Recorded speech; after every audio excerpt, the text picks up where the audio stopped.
Hey guys what's up. तो आज हम लोग कंटिन्यू करेंगे सेरिब्रल हेमिस्फीयर्स के साथ। तो हम लोग आज बात करने वाले हैं फ्रंटल लोब की। तो फ्रंटल लोब क्या होता है बेसिकली, ठीक है ना। तो पहले आगे वाला एरिया फ्रंट वाला एरिया, ठीक है ना। तो फ्रंट वाले एरिया में जैसे आप एक चीज़ समझो, ठीक है ना। फ्रंट वाला एरिया जो होता है वो हमारा मतलब कि दिखता है लोगों को।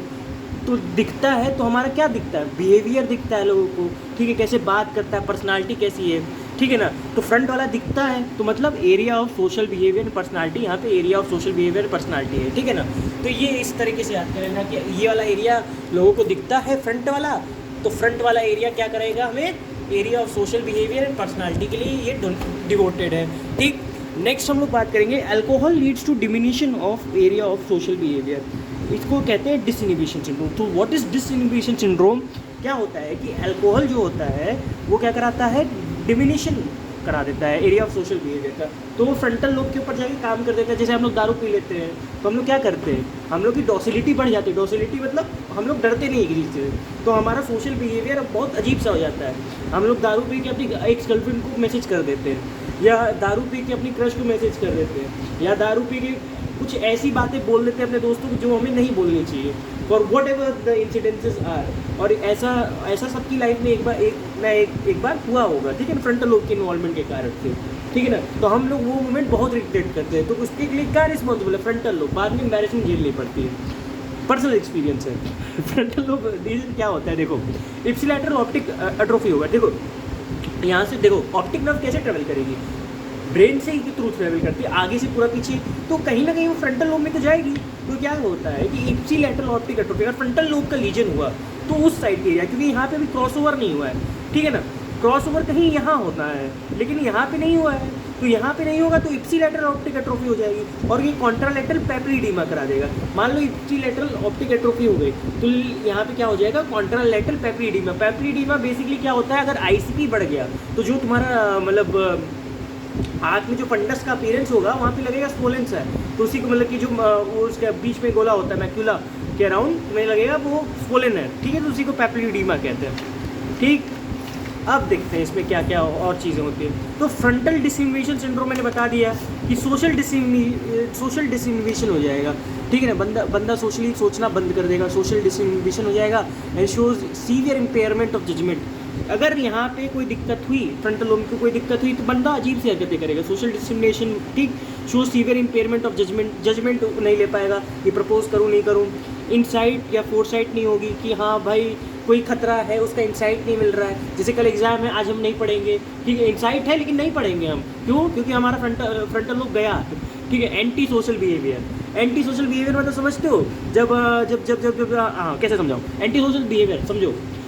क्या होता है कि मेडिकल कॉलेज आने के बाद सब एंटी सोशल हो जाते हैं, ठीक है ना। जब फाइनल ईयर में आते हो तो इतने साफों से आप मिल लेते हो कि आपका पर्सनालिटी ही उसी तरह हो जाता है, एंटी सोशल। तो आप चाहते ही नहीं हो कि इन लोगों से कौन बहस करने जाए, ठीक है। तो एंटी सोशल रहते हो आप, सोसाइटी में नहीं इन्वॉल्व होते, ठीक है ना। आप उन सब चीज़ों में नहीं इन्वॉल्व होते जिसमें पहले होते थे, ठीक है। आप एंटी सोशल बिहेवियर करने लगते हो, आप अकेले घूमते हो, ठीक है ना। और जो आई गेस इंपॉर्टेंट है अकेले घूमना, ठीक है ना, बहुत पावर मिलती है। अकेले घूमना is one of the most important thing you can try, ठीक है। दोस्त सबके होते हैं, ठीक है। दोस्त रखो लेकिन उतने रखो कि अपना पर्सनल ना इन्फॉर्मेशन पको, ठीक है। बहुत गांड मारते हैं सब बाद में, ठीक है। लाइफ का ज्ञान थोड़ा ज़्यादा हो गया। फ्रंटल एब्यूलिक सिंड्रोम में क्या होता है, loss of initiative, creativity and curiosity, ठीक है। एब्यूलिक सिंड्रोम मतलब समझ दो कि इनिशिएटिव बंदा किसी चीज़ का नहीं लेगा, कुछ स्टार्ट नहीं करना चाहेगा नया, क्रिएटिव नहीं होगा बंदा, ठीक है। उसको वो या क्यूरियोसिटी नहीं होगी। जैसे जैसे मान लो कि हर किसी को ना कोई बंदा होता है कि जिसको बहुत क्यूरियोसिटी होती है जानने की चीज़ होगी, वो पेशेंट से और सवाल पूछेगा। तो ऐसे बनते डॉक्टर्स बहुत अच्छे बनते हैं, ठीक है ना, बिकॉज वो उनको आउट ऑफ क्यूरियोसिटी वो बहुत सारी चीज़ें सीख लेते हैं पेशेंट से, ठीक। तो वो क्रिएटिव होते हैं, क्रिएटिव इन द सेंस कि वो नई नई चीज़ें सोच लेते हैं कि हाँ इसको ये भी हो सकता है, इसको ये भी हो सकता है, अगर मैं इसको इस तरह से सोचूं तो इसको ये भी हो सकता है, ठीक है। तो लॉस ऑफ इनिशिएटिव, क्रिएटिविटी या क्यूरियोसिटी इन बंदों में चला जाएगा, ठीक। इमोशनल एपैथी एंड ब्लाइंडनेस, उनको किसी दुनिया से घंटा फर्क नहीं पड़ता। नार्सिसिस्टिक पर्सनालिटी बिहेवियर आ जाएगा। नार्सिसिस्टिक मतलब समझते हो जिसका हो चुका है दुनिया से, ठीक है। तो उनका हो चुका है इमोशनल एपैथी। क्रश ने प्रपोज किया, कुछ मतलब नहीं, अरे जाओ भाड़ में, मेरे से कोई मतलब नहीं, मेरे को नहीं चाहिए। अरे तुम क्या करोगे, क्रश ने प्रपोज मारा, तुम कह रहे अरे ये प्यार करती है तुमसे, ले जाओ तुम इसके साथ चली जाओ, ठीक है। तुम ये करोगे, इमोशनल एपैथी। ब्लाइंडनेस, किसी चीज़ की खुशी नहीं होगी। तुम नीट पीजी में फर्स्ट रैंक लाए हो ऑल इंडिया, खुशी नहीं होगी, अरे यार छोटा सा बात है वे, ठीक है ना। तुम इन द सेंस हरामी हो जाओगे फ्रंटल लोब की उसके बाद, ठीक है, इन्वॉल्वमेंट पर। तुम मतलब तुम्हारा का फ्रंटल लोब जिस दिन इन्वॉल्व हो गया तो बेटा तुम सब कुछ छोड़ छाड़ के हिमालय चले जाओगे, मस्त एकदम सन्यासी की लाइफ, बेस्ट लाइफ, ठीक है ना। Urinary incontinence can be present, incontinence urinary incontinence is present, क्यों?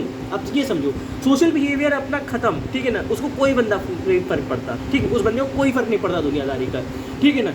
कहीं भी वो मतलब वो यूरिनेशन कर देगा, उसको फर्क नहीं पड़ता, उसको टॉयलेट जाने की जरूरत नहीं है, वो कहीं भी यूरिनेशन कर देगा, क्योंकि उसका सोसाइटी में वो इन्वॉल्व ही नहीं, उसका एंटी सोशल बिहेवियर है, उसका जो सोशल बिहेवियर, वो सोचने समझने की क्षमता वो खत्म हो चुकी है, ठीक है ना।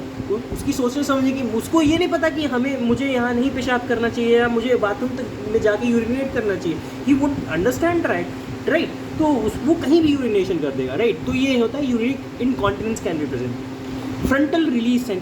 What is frontal release sign? Bilateral frontal lobe lesion. Signs of infancy appear. Grasp reflex present. Pulmomental response और rooting reflex. देखो, तो ये फ्रंटल रिलीज साइन में क्या होता है? Basically bilateral frontal lobe lesion होता है, ठीक। बायलेटरल फ्रंटल लोब, दोनों लोब्स का इन्वॉल्वमेंट हो गया। Signs of infancy repair. अब जैसे देखो क्या होता है कि जो एक अडल्ट है, ठीक है ना, उसको रूटिंग रिफ्लेक्स प्रेजेंट है। सोच सकते हो? नहीं ना। सोच सकते हो रूटिंग रिफ्लेक्स उसको प्रेजेंट हो गया अडल्ट को, मतलब उसका एंगल ऑफ माउथ टच किया, वो उधर मुड़ गया। ये ऐसा होता नहीं है, इन्फेंसी के ये सब रिफ्लेक्सेस हैं, ठीक है ना। तो ग्रास रिफ्लेक्स अभी आ रहा है उसको, ठीक है ना, ग्रास रिफ्लेक्स आ रहा है। कोई ऐसी चीज़ दे रहे हो तो वो हाथ में पकड़ ले रहा है, ग्रास रिफ्लेक्स आ रहा है अडल्ट को। तो ऐसी चीज़ें नहीं होनी चाहिए, लेकिन ये होती हैं फ्रंटल लोब रिलीज साइन में। Akinetic mutism. What is akinetic mutism? Sit in corner, will not talk to anyone. Akinetic mutism समझ रहे हो? वो बंदा जाके कोने में बैठ जाएगा, उसको किसी से मतलब नहीं है, उसका हो गया, ठीक है। एक काइनेटिक म्यूटिज्म बहुत ही क्लासिकल हिस्ट्री, बहुत ही मज़ेदार चीज़ है फ्रंटल लोब का इन्वॉल्वमेंट, ठीक है ना। तो अगर किसी दिन तुम्हें थेरेपी के लिए जाना हो, ठीक है ना, साइकेट्रिस्ट के पास अगर नहीं जाने के मन है, पैसे उतने नहीं है, भगवान ना करे कभी खुदा ना खास्ता तुम्हारी लाइफ में ऐसा दिन आए कि पैसे ना हो और तुम डॉक्टर बनने जा रहे हो, ऑब्वियसली थोड़े बहुत तो होंगे ही, अगर ना हो तो ठीक है ना, सर पे एक डंडा खींच के मार लेना, फ्रंटल लोब का इन्वॉल्वमेंट गया, मस्त एकदम लाइफ जियोगे, ठीक। तो बात करते हैं स्पीच की। स्पीच क्या बारे में बात करते हैं? स्पीच कहाँ होता है? स्पीच का समझो। Aphasia, higher order language deficit, ठीक। Inability to understand, speak, read and write. Aphasia मतलब कुछ नहीं, उसको समझ भी नहीं आ रहा है क्या बोलना है, क्या उसको। देखो मैं आपको समझा रहा हूँ, आप नहीं समझ पा रहे हो कि मैं क्या बोल रहा हूँ। मैं कुछ बोल रहा हूँ, ठीक है, लेकिन मैं ढंग से नहीं बोल पा रहा हूँ। मैं कुछ लिख रहा हूँ लेकिन ढंग से नहीं लिख पा रहा हूँ, ठीक है ना। मैं कुछ पढ़ रहा हूँ लेकिन ढंग से नहीं पढ़ पा रहा हूँ, ठीक है ना। तो ये चीज़ होगी एफेजिया में। हायर ऑर्डर लैंग्वेज डिफिसिट है, कुछ नहीं, लैंग्वेज का डिफिसिट है। राइटिंग, रीडिंग, अंडरस्टैंडिंग और उस सब में प्रॉब्लम होती है। डिसआर्थिया क्या है? Motor inability to speak, movement deficit, ठीक है। मान लो मैं ऐसे कर रहा हूँ, कुछ समझ में आ रहा है? नहीं समझ में आ रहा, क्योंकि डिसआर्थिया हो गया, ठीक है। उसका मोटर इनएबिलिटी, वो बोल ही नहीं पा रहा, वो वर्ड्स को प्रोनाउंस ही नहीं कर पाएगा, ठीक है ना। तो मूवमेंट डिफिसिट हो गया बंदे को। मेनली सेरिबेलर, तो ये मेनली सेरिबेलर का ये होता है डिसआर्थिया। सेरिबेलर इन्वॉल्वमेंट में क्या देखते हो? सेरिब्रल अटैक्सिया देखते हो ना, मोस्ट कॉमनली तो अटैक्सिया देखते हो ना। तो अटैक्सिया से समझ लो कि डिसआर्थिया भी एक तरीके से एसोसिएटेड है, मूवमेंट डिसऑर्डर है एक तरीके से, और क्या, मूवमेंट डेफिसिट है, ठीक है ना। तो ये रहा थोड़ा सा एक डायग्राम फिगर नंबर 7 देख लो, ठीक है। फिगर नंबर 7 क्या है?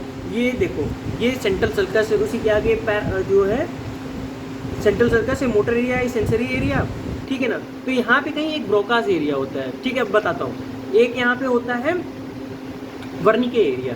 तो ब्रोका एरिया कहाँ होता है? इंफीरियर फ्रंटल गायरस में होता है। इंफीरियर फ्रंटल गायरस में, ये नीचे की तरफ है, इंफीरियर है, फ्रंटल में, फ्रंटल लोब में है, तो फ्रंटल हो गया, और गायरस में है, ठीक। अब ये होता है वर्निकेज एरिया। वर्निकेज एरिया में क्या होता है? इन सुपीरियर टेम्पोरल गायरस। 3 गायरसेस में डिवाइड किया था, सुपीरियर, मिडिल, इंफीरियर। तो ये सुपीरियर टेम्पोरल लोब में है, टेम्पोरल और गायरस के lateral sulcus, posterior occipital sulcus, ठीक है ना। ये हो गया। उसके नीचे वर्निकेज एरिया के नीचे होता है एक ऑडिटरी एरिया। ऑडिटरी एरिया सुनने में मदद करता है, ठीक है ना। तो ये जो वर्निकेज एरिया है, ब्रोकास एरिया है, वो किसी एक बंडल ऑफ उससे नर्व से यूनाइटेड रहते हैं। और वो क्या होता है? ये आर्कुएट फेसिकुलस होता है। आर्कुएट फेसिकुलस एक तरीके का मान लो bundle of nerve fibre that unites, ठीक है, Wernicke's area and Broca's area, खत्म चीज़। ये ब्रोकास एरिया कहाँ होता है? फ्रंटल लोब में होता है। कहाँ पे? इंफीरियर में दिख रहा है, फ्रंटल गायरस, ठीक है। तो ये वर्निकेज एरिया कहाँ? हाँ, वर्निकेज एरिया कहाँ है? ठीक है, सुपीरियरली दिख रहा है, लैटरल सर्कल से पीछे, मतलब टेम्पोरल लोब में है और सुपीरियरली है, तो सुपीरियर टेम्पोरल गाइस, उसके जस्ट नीचे क्या है, ऑडिटरी एरिया है, ठीक है ना। और ये किससे यूनाइटेड रहते हैं, आर्कुएट फेसिकुलस। अब फिजियोलॉजी ऑफ स्पीच समझो, स्पीच कैसे होती है, हर एक चीज़ में डिटेल बता रहा हूँ, अगर इसके बाद भी समझ में आता तो मेरी तरफ से बहुत बड़ी ना है, ठीक है। तो फिजियोलॉजी ऑफ स्पीच में बात करता हूँ कि समबडी आस्क्ड यू समथिंग, कुछ आपसे किसी ने पूछा, ठीक है, मान लो मेरे दोस्त ने मेरे से पूछा और भाई क्या हालचाल चल रही है, ठीक है ना, तो मेरे मैसेज जो होता है मेरे ऑडिटरी एरिया में गया, मेरे कान में गया, ठीक है, from here goes to Wernicke's area, ये वहाँ से कान से मेरे कहाँ गया, वर्निकेज एरिया में गया। स्पीच अंडरस्टूड, वहाँ पे स्पीच प्रोसेस हुई, यहाँ पे क्या हुआ, स्पीच प्रोसेस हो गई कि हाँ उसने मेरे से पूछा है कि भाई क्या चल रहा है लाइफ में, तो ये वाया ये क्या हुआ, ये वाया रिले हो गए आर्कुएट फेसिकुलस को, ठीक है, आर्कुएट फेसिकुलस से ब्रोकाज एरिया में। अब ब्रोकाज एरिया क्या है, ये मोटर स्पीच एरिया है, वो हेल्प करेगा कि आपको बताने में कि हाँ भाई ठीक चल रहा है, ठीक है ना। तो ये वोकल कॉर्ड लाइक होता है और ये स्पीच कम्स आउट, ठीक है ना, उस पर वर्क करेगा वोकल कॉर्ड्स पे और लिप्स पे, और ये क्या करेगा, स्पीच जो होता है वो बाहर आती है, ठीक है ना, हम बोल पाते हैं, ठीक, ये चीज़ है। अब समझो कैसे काम हुआ, ठीक है ना। वर्निकेज एरिया में क्या होता है कि ये रिसीव्स, अंडरस्टैंड्स स्पीच, ये स्पीच अंडरस्टैंड करता है, ठीक। ब्रोकाज एरिया क्या है, motor area, help in speaking, ठीक। ये क्या करेगा, अंडरस्टैंड स्पीच करेगा, ठीक है ना, ये क्या करता है, अंडरस्टैंड स्पीच, ठीक। अब कैसे इसका पूरा जाता है, आप समझो। पहला एरिया नंबर 1 ऑडिटरी एरिया में गया, फिर कहाँ गया, वर्निकेज एरिया में गया, वर्निकेज एरिया से कहाँ गया, ये आपके गया वाया आर्टिकुलेट फेसिकुलस, ये कहाँ गया, ब्रोकाज एरिया में गया। अब ब्रोकाज एरिया आपके मुंह और वोकल कॉर्ड से क्या करवाएंगे कि हाँ या अब तुम बोलो, तुम इसका जवाब दो कि क्या हाँ ये पूछा है, हाँ कि मेरा लाइफ में ठीक चल रहा है, ठीक, ये चीज़ हो गई। अब समझो केस 1, एक हम लोग केस लेते हैं, वर्निकेज एरिया मान लो डैमेज हो गया, ये अपना वर्निकेज एरिया डैमेज हो गया। वर्निकेज एरिया मतलब क्या, जो स्पीच अंडरस्टैंडिंग, अब वो क्या होता है, इररेलेवेंट रैपिड स्पीच, ठीक है, इररेलेवेंट रैपिड स्पीच, उसको इररेलेवेंट रैपिड स्पीच वो करेगा। क्या होता है इसका मतलब, ये समझो, ठीक है। अब देखते हैं, you will ask something, he will reply something else, speech is not understood. तुम मुझसे पूछते हो हाँ भाई साहब कैसा दिन चल रहा है, तो बोलेगा यार मैं तो फेल हो गया, ये छोड़ो, ठीक है ना, ये छोड़ो, तुम्हारी क्रश को मैं पटा लूँ, तो वो क्या बोलेगा, यार मैं तो एग्ज़ाम में फ़ेल हो गया, प्रोफेसर ने मुझे को गाली दे के भगा दिया, तो ये ऐसी बातें करेगा, ठीक है ना। कुछ और पूछोगे तो कुछ और बताएगा, ठीक है ना। तो इसका मतलब तुम्हारा चांस नहीं बन गया तो उसकी क्रश के साथ, तो ये मत सोचना, ठीक है। तो क्या करना है समझो, ठीक है। तुम उसको कुछ भी बताओगे, कुछ भी पूछोगे, कुछ भी इररिलेवेंट स्टफ पूछोगे, लेकिन वो कुछ भी बोल रहा है कि तुम पूछोगे आज का मौसम कैसा है, तो आज का मौसम वो सनी रहा होगा, तो वो बोलेगा कि डॉक्टर साहब मैं इस परेशानी से आया था। या तुम मुझसे पूछोगे कि ये ऑब्जेक्ट बड़ा है या ये ऑब्जेक्ट बड़ा है, ठीक है ना, तो वो बोलेगा डॉक्टर साहब आज मौसम बहुत अच्छा है, ठीक है ना। तो बहुत ही अनरिलेवेंट सा फाइंडिंग रहता है, ठीक है ना इसमें। तो वर्निकेज एरिया डैमेज हो गया, और रिपीटिशन जो है, रिपीटिशन भी इसका अफेक्टेड होता है, रिपीटिशन इज ऑल्सो अफेक्टेड, ठीक है ना। तो ये होता है वर्निकेज एरिया के डैमेज के कारण से। अब मानते हैं ब्रोका एरिया का डैमेज हो गया, he can not speak, simple सी बात, मोटर एरिया है, बोल नहीं पाएगा, he will understand speech but not respond, ठीक है ना, वो हाथों से रिस्पॉन्ड कर सकता है उसकी गारंटी में। जैसे तुम मुझसे पूछो, देखो इसका मतलब ये नहीं कि ब्रोका एरिया डैमेज है तो तुम मुझसे कुछ भी पूछ सकते हो, तो ठीक है ना, उससे पूछ लो भाई मैं तेरी गर्लफ्रेंड पटा लूँ, तो हाथों से रिप्लाई करेगा, वो सीधा मुँह से नहीं रिप्लाई करेगा, ये ऐसा बंदा वो हाथ से सीधा रिप्लाई करेगा, एक मुक्का मारेगा आपका दिमाग ठिकाने पर, ठीक, ब्रोका एरिया डैमेज, ठीक। He will understand speech but not respond, ठीक। Speech overflow is not there, speech outflow is not there, क्योंकि वो भाई उसने प्रोसेस तो कर ली स्पीच, लेकिन वो बोल नहीं पा रहा है, वो कैसे बोलेगा भाई, उसका ब्रोका एरिया डैमेज है। ग्रामर इज इनकरेक्ट, अगर वो बोलेगा भी बाई चांस तो उसकी ग्रामर जो है इनकरेक्ट होगी। रिपीटेशन ऑल्सो इफेक्टेड, उसकी रिपीटेशन जो है वो इफेक्टेड होगी। Role of non dominant hemisphere, अब फ्रंटल लोब के नॉन डोमिनेंट हेमिस्फीयर का क्या रोल है, मेलोडी, इनोटेशन और सिंगर्स, ठीक है ना। तो ये थोड़ा सा म्यूज़िकली मतलब कि जो लोग ओरिएंटेड है ज़्यादा, उनके लिए नॉन डोमिनेंट फ्रंटल लोब का ज़्यादा यूज़ है, ठीक है ना। जैसे स्पॉटिफाई सुनते हो ना, तो frontal lobe obviously frontal lobe का इन्वॉल्वमेंट तो वहीं। If arcuate fasciculus is damage, ठीक है, अब कंडक्शन डैमेज है, क्या होगा, repetition lost, repetition lost, motor area normal, ठीक है, motor area normal, spontaneous speech is normal, ठीक है, स्पॉन्टेनियस स्पीच तो नॉर्मल होगा। पेशेंट सेड्स he want food but if you, what did you say, he is not able to repeat that he wants food, ठीक। देखो repetition इसमें lost होगा, सबसे बड़ी बात इसमें रिपीटिशन लॉस्ट होगा, ठीक है ना। जैसे पेशेंट ने तुमसे बोला कि आई नीड फूड, मेरे को खाना खाना है, ठीक, लेकिन तुमने उससे पूछा कि अभी अरे अरे अभी क्या कहा तुमने, तो वो नहीं बता पाएगा उसने क्या अभी कहा, तो उसको समझ ही नहीं आएगा मैंने अभी क्या बोला, वो रिपीट नहीं कर पाएगा मेरे शब्दों को। This is what is arcuate fasciculus का डैमेज। समझ में आती है ये बात, यहाँ पे लिख लो, बल्कि इस डायग्राम में तुम ये डाल देना, रिपीटिशन इज लॉस्ट, यहाँ पे रिपीटिशन, रिपीटिशन ऑफ स्पीच, ठीक, समझ में आती है arcuate फासिकुलस।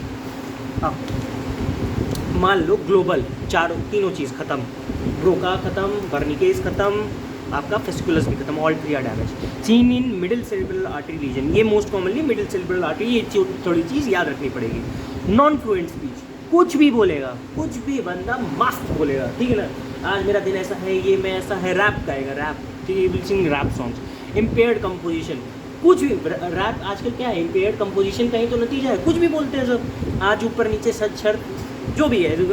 I don't like rap, ठीक है ना, तो मेरा ओरिएंटेशन थोड़ा सा अलग है, आजकल रैप मेरे को नहीं पसंद है। रैप तो थे यार, मतलब okay, the times of right, New York, जो न्यूयॉर्क का बैंड था, ठीक है ना, जो चेन स्मोकर्स हैं, और या फिर तुम इनको ले लो जिनने गाया था निर्वाणा, उन सब बैंड, उस टाइप का बैंड की कुछ बात ही अलग थी, बीटल्स, ठीक है ना। तो आजकल रैप कहाँ, कुछ भी है, कुछ नहीं यार, है अपने नुसरत साहब बेस्ट, ठीक है ना। इम्पेयर्ड कम्युनिकेशन, ठीक है, इम्पेयर्ड कंपोजिशन है, repetition also lost, repetition is also lost. अब देखो एनाटमी, देखो एनाटमी, फिगर नंबर 8, ये क्या है, ये है तुम्हारा ब्रोका एरिया, ये ब्रोका एरिया है, ये क्या है तुम्हारा वर्निके एरिया, ये क्या है फेसिकुलस, ये एरिया सराउंडिंग ब्रोका एरिया, ये एरिया सराउंडिंग वर्निके एरिया, ठीक है ना। तो ये क्या करता है, रिस्पॉन्सिबल फॉर कंप्रीहेंशन, ये जो एरिया है ये कंप्रीहेंड करता है कि सामने वाला क्या बोल रहा है, और ये रिस्पॉन्सिबल फॉर मोटर फंक्शन, ये मोटर फंक्शन के रिस्पॉन्सिबल है, और some amount of fasciculus is there, so repetition affected, तो कुछ अमाउंट की फेसिकुलस है तो रिपीटिशन वो इफेक्ट कर देता है। वही चीज़ जो मैंने इतनी देर में समझाई, इसका समरी खत्म, एक डायग्राम से खत्म। अब देखो ये एक टेबल है, यहाँ पे क्या होता है, स्पीच, कॉम्प्रिहेंशन, रिपीटिशन और पॉइंट्स क्या है समझो। कॉर्टिकल मोटर का अगर इन्वॉल्वमेंट हुआ, कॉर्टिकल मोटर का, ठीक है ना, स्पीच तो नॉन फ्लुएंट रहेगी, क्यों, क्योंकि मोटर इन्वॉल्वमेंट है, स्पीच तो कुछ भी मतलब मोटर का इन्वॉल्वमेंट है तो नॉन फ्लुएंट स्पीच रहेगी, मतलब समझ नहीं आएगा क्या बोल रहा है। कॉम्प्रिहेंशन तो उसका इंटैक्ट है भाई, कि कॉम्प्रिहेंड तो कर लेगा ना वो बंदा, ठीक है ना। मोटर का है आगे की तरफ होगा फिर, ठीक है। रिपीटिशन इंटैक्ट है, चलो रिपीटिशन में इंटैक्ट है। Points, affects frontal lobe around the Broca area, बर ब्रोका एरिया इज पेयर्ड, ये एरिया अराउंड फ्रंटल लोब में होता है, लेकिन ब्रोका एरिया के अराउंड होता है, ब्रोका एरिया को इन्फेक्ट नहीं करता, ठीक है ना। तो स्पीच तो रहेगी लेकिन नॉन फ्लुएंट रहेगी, बोल तो पाएगा लेकिन वो तुम नहीं समझ पाओगे क्या बोल रहा है, नॉन फ्लुएंट टाइप की स्पीच रहेगी। ट्रांसकॉर्टिकल में तो फ्लुएंट रहेगी, स्पीच अपनी फ्लुएंट रहेगी, कॉम्प्रिहेंशन वो कुछ चीज़ समझेगा, कुछ चीज़ें नहीं समझ पाएगा। रिपीटिशन इंटैक्ट है, लेकिन ये कहाँ होती है, एरिया अराउंड टेम्पोरल लोब में है, लेकिन वर्निकेस पे नहीं है, एग्जैक्ट वर्निकेस के अराउंड है। ये थोड़ा सा ग्रे एरिया है, ठीक है ना, ग्रे एरिया है, ठीक है। इसको बहुत समझना है, जैसे बहुत ही जो बेस्ट न्यूरोलॉजिस्ट होंगे ऑल मतलब कि इंडिया भर में, तो वो समझ पाएंगे कि लीजन एक्चुअल में वर्निकेस एरिया में है, ठीक है ना, या फिर एक्चुअल में उसके सराउंडिंग है, ठीक है ना। उसमें भी सबसे डिफिकल्ट होता है सेंसरी पकड़ना।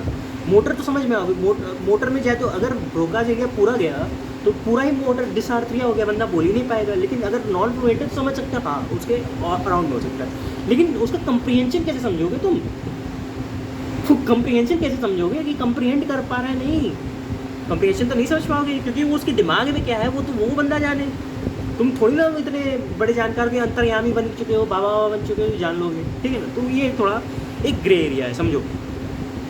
तो ये क्या है भाई, अब समझो मोटर न्यूरॉन डिजीज़, लो गेहरिक डिजीज़। अब समझो मोटर न्यूरॉन डिजीज़ है, लो गेहरिक डिजीज़ कहते हैं, ठीक है। नाम समझो, गंदे गंदे नाम है लेकिन याद करने हैं भाई, क्या कर सकते हैं। Neurology is the game of words, ठीक है ना। तो प्योर मोटर डिजीज़ है, बंदे को पूरा का पूरा मोटर न्यूरॉन डिजीज़ है भाई, pure motor disease. Degenerative disease है, ऑब्वियसली डीजनरेटिव डिजीज़ होगी। नो सेंसरी लॉस, कोई सेंसरी नहीं, अरे नाम ही में मोटर है तो सेंसरी कहाँ से जाएगा, क्या बेवकूफ़ वाली बात है। एनाटमी, ठीक है ना। अब कह रहे हो तुम बेवकूफ़ हो कि तुम लिखे का हो, तुम लोग ज़्यादा बड़े बेवकूफ़ हो, तो सेंसरी भी मार क्या होगे, तुमको पता है ना, ठीक है ना। अब देखो क्या होता है, ये इंटरनल कैप्सूल का डायग्राम। पहली बात तो ये जान लो कि अगर एनाटमी फर्स्ट ईयर याद आ रहा होगा कि अरे कुछ तो पढ़े थे एनाटमी में, हाँ ठीक है, फर्स्ट ईयर एनाटमी। ये इंटरनल कैप्सूल है। इंटरनल कैप्सूल के इधर एक होता है जो टर्न होता है, वो जेनू होता है। जेनू एक ENT में भी हमने पढ़ा था, ENT first genu, second genu, third genu, fourth genu, कहाँ पे, फेशियल नर्व, ठीक है। तो जेनू है ये। अब जेनू के जो पोस्टीरियर वाला हिस्सा है, पोस्टीरियर वाला, पीछे वाला वो विजन के लिए रिस्पॉन्सिबल है, ठीक। और कैसे ये आगे की तरफ आता है, लेग, ट्रंक, आर्म, फेस। बीच में कहाँ आएगा, फेस। इंटरनल कैप्सूल के बीच से जो फाइबर जाएंगे वो फेस को सप्लाई करेंगे, उसके पीछे जो जाएंगे नेक, उसके पीछे आर्म, उसके नीचे ट्रंक, उसके नीचे लेग, समझे। Located on anterior part of posterior, ठीक है ना। फेस क्या होता है, वो anterior part of posterior limb में होता है, समझ रहे हो कि नहीं। ये जो है ये एरिया तो पोस्टीरियर लिम्ब है, लेकिन ये इसके एंटीरियर में है ना, ये समझ रहे हो, ये चीज़, ये लाइन समझ में आ रही है। तो anterior cerebral artery gives Heubner artery branch. Heubner कुछ आर्टरी ब्रांच होती है at the internal capsule which supplies the fame face and arm. ये एक आर्टरी हो गई, इसका नाम है ह्यूबनर आर्टरी, ठीक है ना। ये आर्टरी इन दोनों एरिया को सप्लाई देती है, आर्म एंड फेस को। ह्यूमरल आर्टरी रीजन को क्या कहेंगे, फेशियो ब्रेकियल मोनोप्लेजिया। इसको क्या कहते हैं, फेशियो ब्रांचियल मोनोप्लेजिया, फेशियो ब्रांचियल मोनोप्लेजिया। तो ये फेशियो ब्रांचियल मोनोप्लेजिया, समझ में आती है इतनी बात।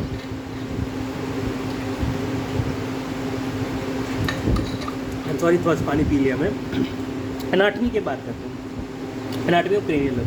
समझो, ये मान लो मोटर कॉर्टेक्स है, ठीक है, ये मोटर कॉर्टेक्स है, पीछे ब्रेन स्टेम है, ठीक। तो मोटर कॉर्टेक्स में क्या होता है कि इफ रीजन, अब ये क्या होता है, मोटर कॉर्टेक्स से ब्रेन स्टेम में आता है तो कॉन्ट्रालैटरल साइड क्रॉस कर जाता है, अपर मोटर न्यूरॉन जो कॉन्ट्रालैटरल साइड में आता है, मोटर कॉर्टेक्स से ब्रेन स्टेम में कॉन्ट्रालैटरल। अगर लीजन कहाँ हो गया, सूडो बल्बल पाल्सी, मतलब ऊपर की तरफ में हो गया, मेनली यूज, ठीक है ना, सूडो बल्बल पाल्सी में हो गया, कॉन्ट्रालैटरल साइड आया ब्रेन स्टेम में। अब यही चीज़ जो है लोअर मोटर न्यूरॉन, तो इप्सिलैटरल साइड जाएगी, lower motor neuron cranial nerve होगी। इफ लीजन होगा तो बल्बल पाल्सी। अगर ऊपर के साइड में लीजन रहा तो इधर से भी तो सप्लाई आ रहा है, समझ रहा है बात को। जैसे मान ले यहाँ पे कि एक तो ये भी सप्लाई होगा कुछ, ये भी सप्लाई करेगा, समझ रहा है, ठीक है ना। इसके भी तो फाइबर्स आएंगे कहीं ना कहीं से, ठीक। तो एक तो इसके फाइबर्स खुद के हो गए, एक इसके भी फाइबर्स हो गए खुद के। तो ऊपर वाले जो फाइबर्स अगर इफेक्ट होते हैं तो उसको सूडो बल्बल पाल्सी कहते हैं, और नीचे वाले अगर कहेंगे तो पूरा का पूरा गया तो बल्बल पाल्सी हो जाएगा पूरा, ठीक है। ये एक चीज़ समझनी है। ये क्या होता है, कॉर्टिको बल्बल ट्रैक्ट, जो मोटर कॉर्टेक्स से ब्रेन स्टेम का रीजन होता है। ये बात क्लियर होनी चाहिए। अब आगे बढ़ते हैं। तो मोटर न्यूरॉन डिजीज़ में क्या होता है, डीजनरेटिव डिसऑर्डर। पहली बात, ये डीजनरेटिव डिसऑर्डर है, ठीक है, of upper and lower motor neuron. Anterior horns in spinal cord, ये क्या करते हैं, लोअर मोटर न्यूरॉन को लगी होते हैं, एंटीरियर स्पाइनल हॉर्न्स, ठीक है ना। एंटीरियर हॉर्न्स कहाँ होते हैं, लोअर मोटर न्यूरॉन पे होते हैं, ठीक है। लोअर मोटर न्यूरॉन ही कंप्राइज करते हैं एंटीरियर हॉर्न्स को, obviously. Motor nuclei of the lower cranial nerve, lower motor neuron. जो मोटर न्यूक्लियाई होते हैं of the lower cranial nerve, वो लोअर मोटर न्यूरॉन पे होते हैं, समझ में आती है बात। मान लो ये जो एक, इसमें देखो मैं एक स्पाइनल कॉर्ड बना रहा हूँ, ये एंटीरियर हॉर्न सेल होंगे, तो यहाँ पे क्या होता है, ये लोअर मोटर न्यूरॉन, क्योंकि नीचे आ चुका है ना फाइबर यार, तो लोअर मोटर न्यूरॉन है। ब्रेन स्टेम के तो ऊपर ही ये चीज़ है यार, ब्रेन स्टेम, समझ रहे हो ये बात, ठीक है ना। और motor nuclei on the lower cranial nerve, जो कि ब्रेन स्टेम के जस्ट जो जहाँ पे नीचे होते हैं, तो वो भी जो है लोअर मोटर न्यूरॉन रीजन है। और कॉर्टिको स्पाइनल और कॉर्टिको बल्बर पाथवे आर, जो कॉर्टेक्स से स्पाइनल तक आते हैं और कॉर्टेक्स से बल्बर तक आते हैं तो वो अपर मोटर न्यूरॉन है। ये क्या होता है, एज कौन सी एज पे हो सकता है, 40 से 60 साल के लिए हो सकता है, मोस्टली स्पोरैडिक हो सकता है, मतलब कि एकाएक भी हो सकता है, म्यूटेशन इन SOD1 जीन, ठीक है ना, सुपर ऑक्साइड डिसम्यूटेज की जीन के कारण से हो सकता है, free radical apoptosis of neuron और नर्व के कारण से हो सकता है। तो इसमें देखते हैं type of motor neuron disease, क्या क्या टाइप्स हो सकते हैं इसके। प्रोग्रेसिव स्पाइनल मस्कुलर एट्रोफी, तो इसमें कुछ लोअर मोटर न्यूरॉन डिफिसिट होगा, involves anterior horn cells of spinal cord. तो ये लोअर मोटर न्यूरॉन डिफिसिट है तो एंटीरियर हॉर्न ऑफ सेल्स को ये इन्वॉल्व करेगा, क्योंकि यार ब्रेन स्टेम के नीचे ही है, तो प्रोग्रेसिव स्पाइनल मस्कुलर एट्रोफी हो जाएगा। प्राइमरी लेटरल स्क्लेरोसिस कर देगा, मतलब अपर मोटर न्यूरॉन डिफिसिट है और कॉर्टिकोस्पाइनल ट्रैक्ट, ठीक है, मान लो समझो अपर मोटर न्यूरॉन डिफिसिट है तो कॉर्टिकल स्पाइनल ट्रैक्ट, कॉर्टिकोस्पाइनल मतलब कि कॉर्टेक्स से स्पाइन तक ब्रेन स्टेम, ठीक समझा। तो क्या करेगा, कॉन्ट्रालाइटल साइड को अफेक्ट करेगा, तो प्राइमरी लैटरल स्क्लेरोसिस हो जाएगा। तो अमियोट्रोफिक लैटरल स्क्लेरोसिस ALS होगा, both upper motor neuron and lower motor neuron दोनों अफेक्ट हो गए। तो क्या होगा, mixed upper and lower motor neuron deficit in the limbs, upper motor neuron के भी रीजन्स का समझ में आएगी और लोअर मोटर न्यूरॉन के भी डेफिसिट्स आएंगे लिम्स में, ठीक है। इसमें क्या कहते हैं, एमियोट्रोफिक लैटरल स्क्लेरोसिस, मतलब कि अपर मोटर न्यूरॉन भी अफेक्टेड हो गया, लोअर मोटर न्यूरॉन भी अफेक्टेड हो गया। Progressive bulbar palsy, progressive bulbar palsy में क्या होगा, involve lower motor neuron region of corticobulbar pathway, ये कॉर्टिकोबल्बर पाथवे का लोअर मोटर न्यूरॉन रीजन को इन्वॉल्व करेगा प्रोग्रेसिव बल्बर पाल्सी, इसलिए प्रोग्रेसिव नाम इसका रखते हैं, ठीक है ना। तो क्या क्या था पहले शुरू से एक बार देख लेते हैं। प्रोग्रेसिव स्पाइनल मोटर एट्रोफी में क्या होता था, लोअर मोटर न्यूरॉन का है। प्राइमरी लेटरल स्क्लेरोसिस में अपर मोटर न्यूरॉन का है। अमियोट्रोफिक में दोनों का इन्वॉल्वमेंट हो गया, ठीक है ना।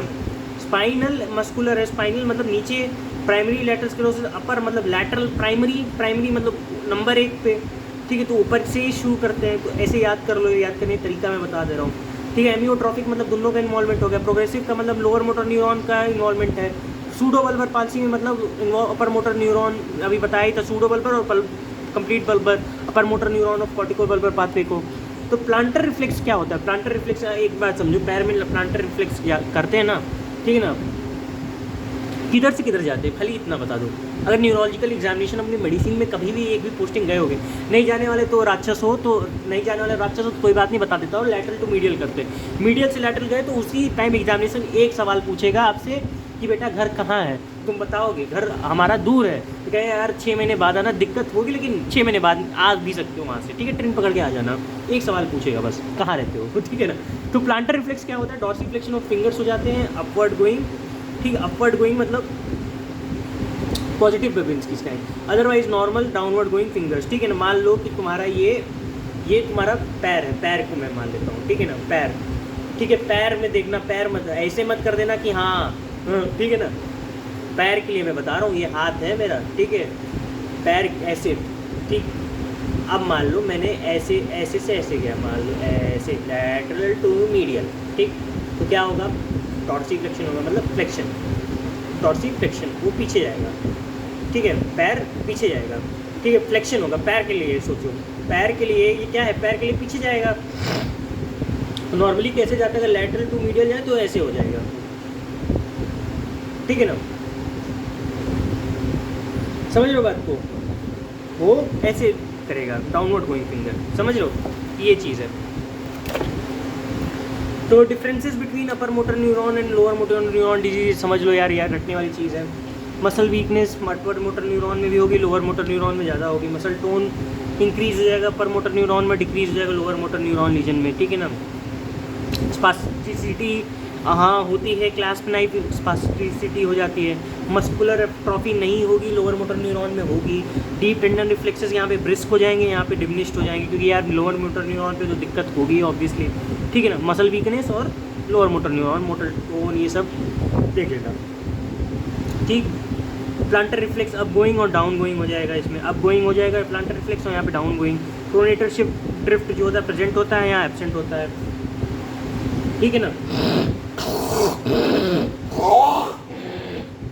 I am really sorry for that, but मैं बहुत देर से इरिटेट कर रहा था और मैं बीच में इसको रोकना नहीं चाह रहा था। अगर आपको बुरा लगा हो तो मैं I am really sorry for that, but थोड़ा सा ठीक है ना, समझो। फैसिकुलेशन क्या है अपर मोटर न्यूरॉन में, एब्सेंट रिंग फैसिकुलेशन मतलब, ठीक है ना, कि मान लो एक झटके से बंद हो गया या मसल टूट गई उसके कारण से, होता है ना, पढ़ा होगा आपने फैसिकुलेशंस, और लोअर मोटर न्यूरॉन में फैसिकुलेशंस प्रेजेंट होता है। Clinical features of motor neuron disease, clinical features क्या क्या है, इसको खत्म करते हैं, इसको जल्दी जल्दी थोड़ा पढ़ाता हूँ।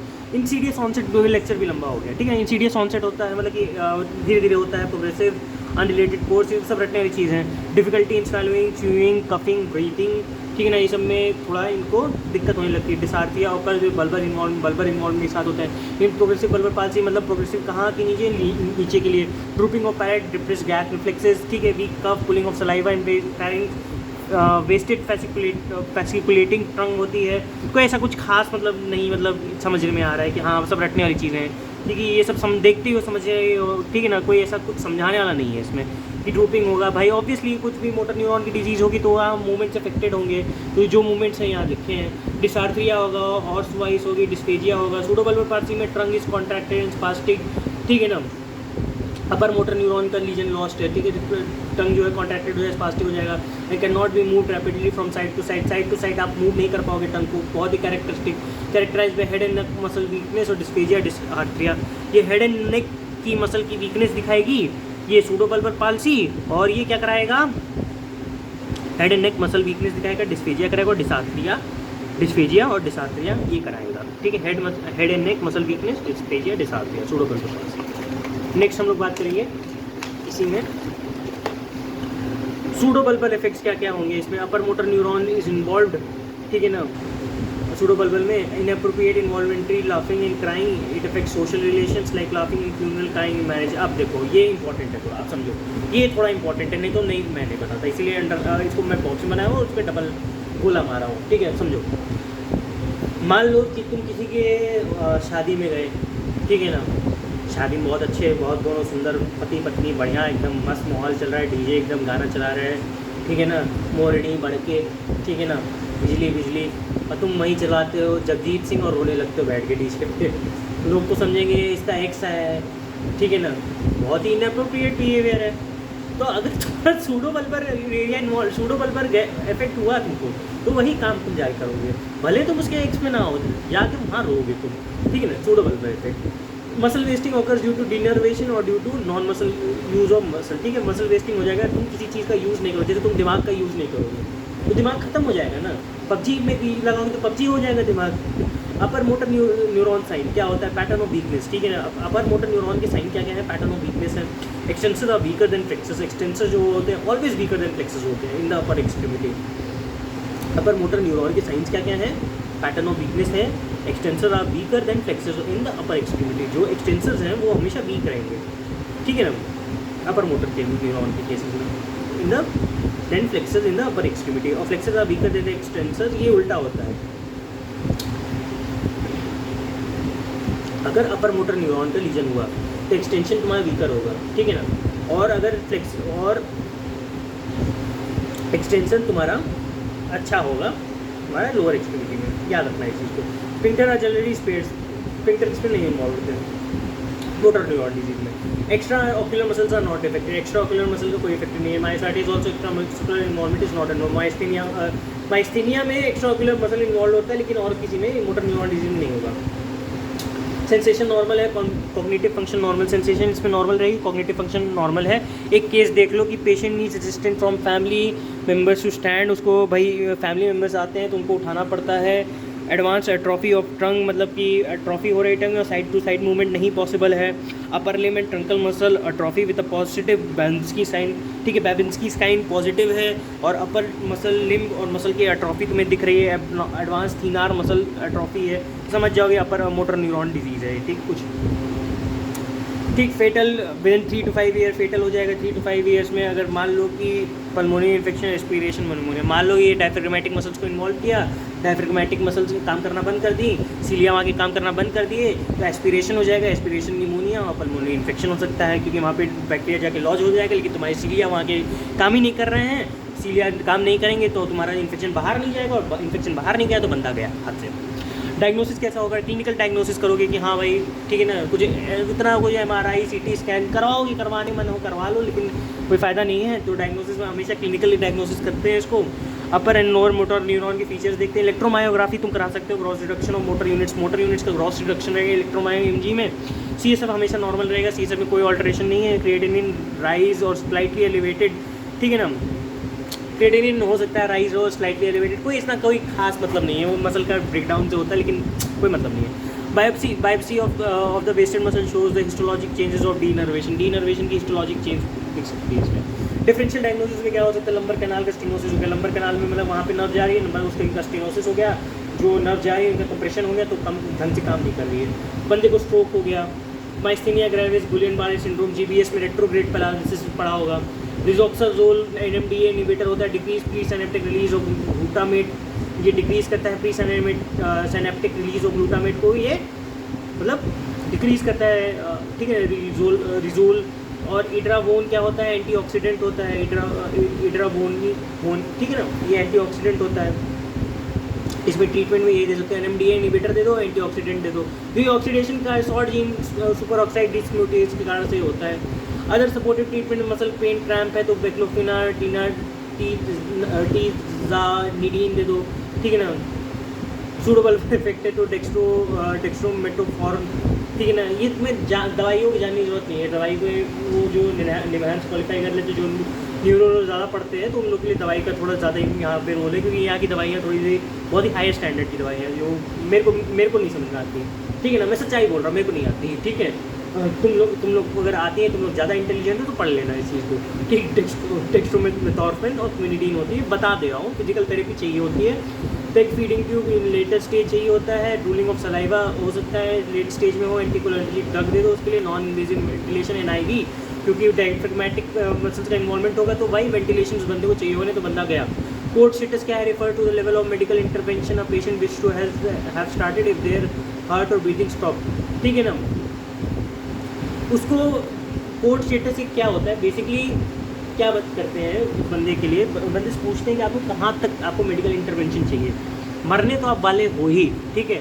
मोटर न्यूरॉन डिजीज़ का ऐसा कोई मतलब वो मतलब एक सिम्टोमेटिक ट्रीटमेंट है। मान लो कि पेशेंट के लिए एक तरीके से वो गया, गॉन केस है, किसी भी क्लिनिशियन के लिए गॉन केस है, आप उसको मेडिकल बस रिलीफ कर दे सकते हो, उसकी बस सिम्टम्स को थोड़ा कम कर सकते हो, लेकिन ऐसा कुछ आप कर नहीं सकते उसके लिए। डीजनरेटिव डिसऑर्डर है भाई, तो कोई ऐसा कुछ खास तुम कर नहीं सकते, प्रोग्रेसिव हो वो प्रोग्रेशन का होगा ही होगा। तो आप उससे पूछते हो कोर्स स्टेटस बेसिकली है क्या, उसको पूछो कि आपको कहाँ तक ट्रीटमेंट चाहिए। उसके बाद अगर हम ट्रीटमेंट साहब आप मर गए, ठीक है ना, तो अगर वो बाई चांस उसका ब्रीथिंग स्टॉप हो गया या हार्ट बीट खत्म हो गया तो उसको पूछ लो कि हाँ भैया आपको मेडिकल इंटरवेंशन कहाँ तक चाहिए, ठीक है। तो ये कुछ बात रही आपकी सेरेब्रल हेमिस्फीयर्स के बारे में। उम्मीद है आपको समझ में आया होगा, नहीं समझ में आया तो मेरी गलती नहीं है। मिलते हैं आपसे नेक्स्ट वीडियो में, तब तक के लिए